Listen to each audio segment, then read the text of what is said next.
Souscrire à l'exercice de mise en place de l'examen universel de l'état de préparation en sigle UHPR, telle fut la prescription du ministre de la Santé et de la Population à ses équipes afin de se lancer dans ce processus volontaire d'évaluation intersectorielle dirigé par le pays pour pouvoir réagir en cas d'urgence sanitaire. Ce mécanisme, voulu par les États membres de l'OMS, a été mis en place par le directeur général de l'OMS, tout en laissant libres les États membres d'y adhérer. Je suis responsable d'équipe du programme UHPR qui se trouve basé à l'OMS Genève. Et nous avons eu le privilège d'accompagner le gouvernement, le ministère de la Santé, depuis 2 ans à travers notre bureau national et notre bureau régional pour cet exercice qui a été décidé au plus haut niveau des autorités de ce pays.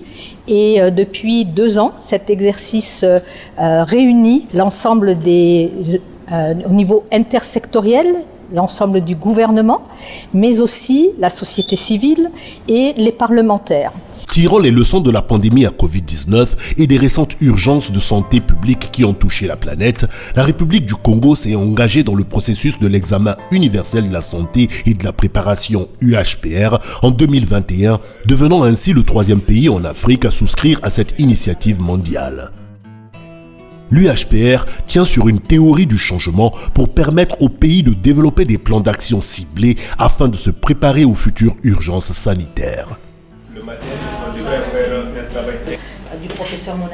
C'est dans ce cadre qu'une mission UHPR de haut niveau s'est rendue en République du Congo pour s'enquérir de l'implication des parties prenantes dans la préparation au mécanisme de gestion des urgences sanitaires.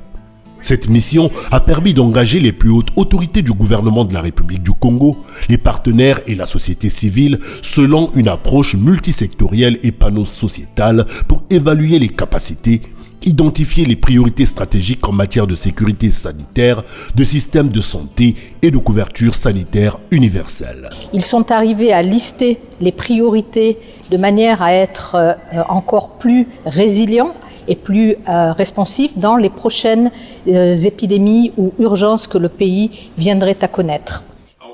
Soutenue par le bureau de la représentation de l'OMS au Congo, la mission UHPR est allée à la rencontre des différents décideurs, du coordonnateur résident des agences des Nations Unies en République du Congo, ainsi que d'autres partenaires, et à chaque étape, les échanges ont été fructueux et enrichissants pour la rédaction du rapport de l'examen universel de la santé et de la préparation en République du Congo. Le dynamisme congolais s'est affiché par la participation des ministres et des hauts responsables de l'administration de la République du Congo venus autour d'une table participer à des exercices de simulation et de prise de décision. La mission UHPR a pris fin par une cérémonie de remise du rapport de l'examen universel de la santé et de la préparation en République du Congo au ministre de la Santé et de la Population. Cet examen devrait aboutir au renforcement des systèmes de santé, de capacités de préparation et de riposte et à l'accélération des progrès vers la couverture sanitaire universelle qui passe par un système de santé résilient. Avec le soutien de la République du Congo et de tous nos États membres, nous espérons agir sur toutes les questions clés recensées dans le cadre de ce mécanisme au plus haut niveau politique du gouvernement. Dès notre engagement, j'ai instruit la mise en place d'une équipe UHPR au sein de mon ministère, conduit par le point focal national, à savoir le directeur général des soins et services de santé, pour produire un rapport. Ces priorités comprennent principalement 1.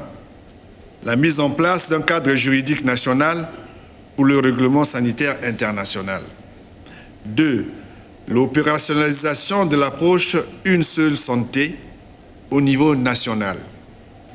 La mise en place d'un groupe de travail interministériel pour l'accès au financement extérieur pour la réponse aux futures urgences de santé publique. 4. L'accélération du processus de mise en place de la couverture sanitaire universelle. 5. La finalisation de l'opérationnalisation du Centre des opérations des urgences de santé publique, en abrégé OSP. Et enfin 6.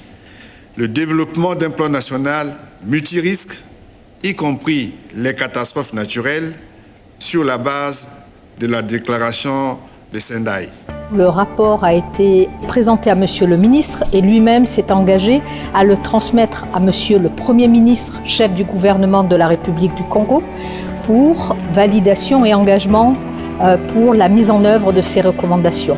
Au mois d'octobre, très probablement, le ministre de la Santé viendra nous rejoindre à Genève et présentera les recommandations qui ont été établies dans ce rapport. Au nom de Monsieur le Premier ministre, chef du gouvernement, je prends acte de ce rapport et le gouvernement congolais s'engage à poursuivre le processus. Je vous remercie. Cette approche stratégique et adaptative de renforcement de capacités nationales par la théorie du changement de l'UHPR a déjà été testée avec succès dans 5 États membres de l'OMS, la République centrafricaine, l'Irak, le Portugal, la Thaïlande et la Sierra Leone.